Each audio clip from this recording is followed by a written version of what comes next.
This is a work of fiction, written, narrated, and produced by me, Dennis Macareg. Please subscribe to my podcast and share it with friends.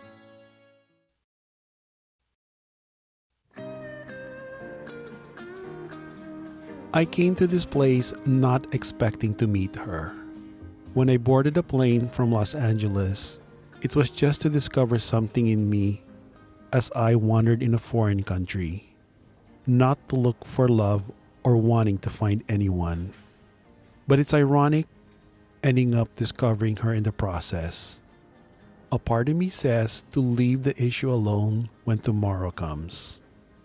When it's time for us to part ways, tell her that I want to keep seeing her. If she doesn't want to continue what we already started, then to just let it go. Don't even try to convince her that we should start a long-distance love affair. But Seattle is an easy 2-hour hop from San Diego. It might not be easy at first, but we can make it work. Our jobs permit us to work remotely, and if things work out, we can even move in together. Who knows? Good things may be coming up ahead. Olivia is sitting a few inches away from me, and it would be stupid if I let her slip through my fingers.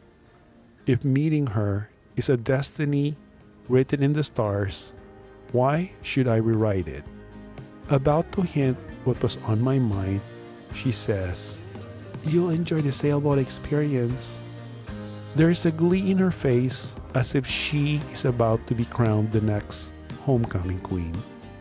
I hold my thought and decide to wait for yet another perfect time to bring it up. We crossed the Ponte del Academia, one of the 4 bridges that cross over the Grand Canal. When we reach the middle of the bridge, we stop and take more pictures. The ever-present gondolas and water taxis pass below us. Leaning on the railing, the view of Santa Maria della Salute looks spectacular under the clear sky. Then, out of the blue, she asked me in a tense voice, "What time is your flight tomorrow?" "It's at 6 in the evening, but I have to be there early." "Mine is at 7. She is tiptoeing around the issue of what we're going to do next. It's obvious why she is bringing it up. Suddenly, it feels a bit warm.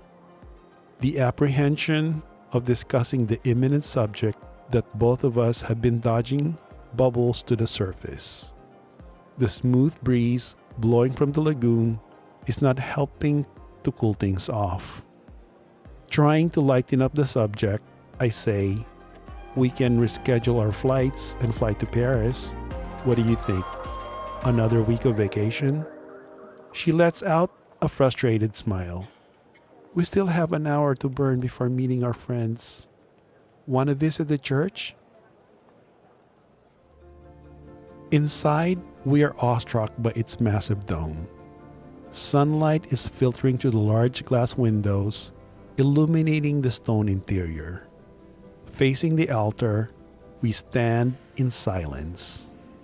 Though Venice brought treasures and wealth from the far reaches of its trade routes, the plague, unfortunately, was brought to the city in the 1600s. A quarantine was set up to stop it from reaching the residents, but the disease still got through. The city suffered thousands of deaths. The Venetians asked for divine intervention and promised to build a church in honor of Virgin Mary. That's why this magnificent church is standing right in front of us. At a nearby dock, we step down into a vaporetto for San Giorgio Maggiore. Visitors who are tired of sightseeing all day are sitting in front of the church's wide steps. We find seats in the middle of the boat, sandwiched between crying children and several rowdy tourists. The boat passed by the tip of the island called Punta de la Dugana. There is a sculpture of two men with a golden globe on their shoulders, as if signifying they're carrying the weight of the world. It's hypnotic how the sunlight dances on the gray green surface of the calm lagoon. I've read that the canals in Venice are cleaned several times a day with fresh water. It exhales wastewater back to the lagoon and inhales clean water from the fresh Adriatic Sea. From our vantage point, I imagine those sailors arriving after weeks of months out at sea. Their joy of getting back and seeing their loved ones. I turn to appreciate this city bustling with life. The place has no natural resources. Built on marshlands, the water had to be collected from the rain and from the mainland. What a peculiar place to start an empire. I'm glad the Venetians did. Traveling can be exhausting. Wanting to comfort Olivia, I drape my arm around her shoulder and she hooks her left arm around my waist and leans on my chest. Because we passionately kissed last night, there is a feeling of intimacy in the way her body presses against mine. Her silky hair is soft against my skin. I could fall asleep in your arms, Olivia says, her eyes closed. We go through life looking for the perfect one. And when we find that person, we shouldn't be afraid to tell them what we feel.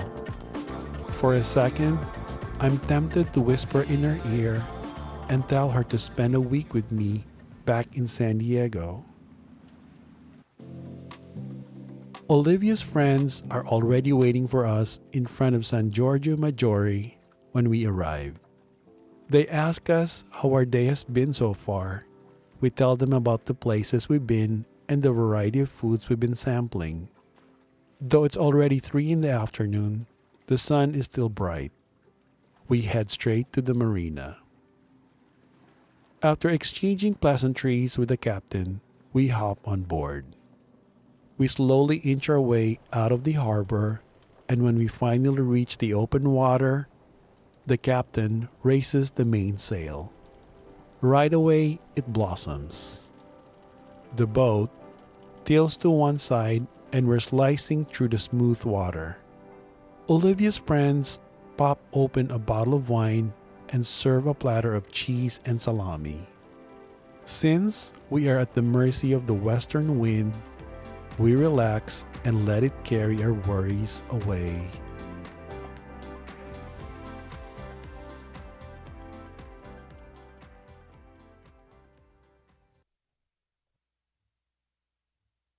Please check out my latest novel, A Whisper to the Moon, at online retailers and at bookstores where it's available.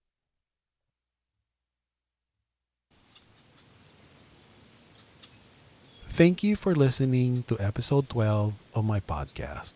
I first saw Santa Maria de la Salute while on a vaporato on the Grand Canal. We had just turned when I heard commotion from my fellow passengers.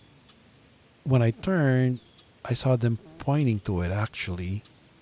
That beautiful church built right by the tip of the island is just really so grand. It's across the Grand Canal from St. Mark's Square. It's an imposing church and you can't really miss it. This church was built as a tribute to Virgin Mary because of the plague in the 1600s. And the Venetian leaders agreed that if they get through the crisis, the church should be built in her honor. It is beautiful. It is grand. It's like a wedding cake. It's something that I've never seen before. The island is full of people. It's almost like you're fighting your way in and out of the places that you need to go. You want to take pictures, but there's always someone or somebody blocking the subject that you wanted to take. You want to take a picture of yourself, somebody's walking in front of you. It's really frustrating, but what can you say? You're always looking at the beautiful relics from the past, and every time you go to a different structure or different buildings that are just built so long time ago, all you can say is, oh my. It's funny how you look at these places and then you realize that although the people who lived in the past were like hundreds and hundreds of years ago, you can tell that there was something exciting that happened here, even in those days. There were parties, weddings, birthday celebrations, and festivals. It's hard to imagine that some of these sculptures have been there for 5 or 10 generations before me. It reminds me that, life really goes on.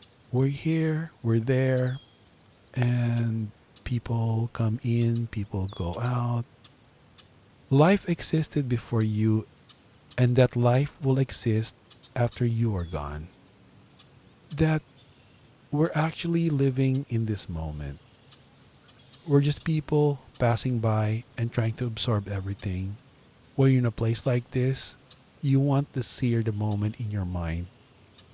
Something to reminisce when you're all alone in your bedroom while listening to a soft music, or you're in your living room by the crackling fire in the fireplace. It's life's greatest adventure, you see. Travel, meeting other people who once shared the same passion with you. They are strangers, but in that particular moment in time, but the few hours you spent at the bar, drinking together, or while touring a place is a unique time.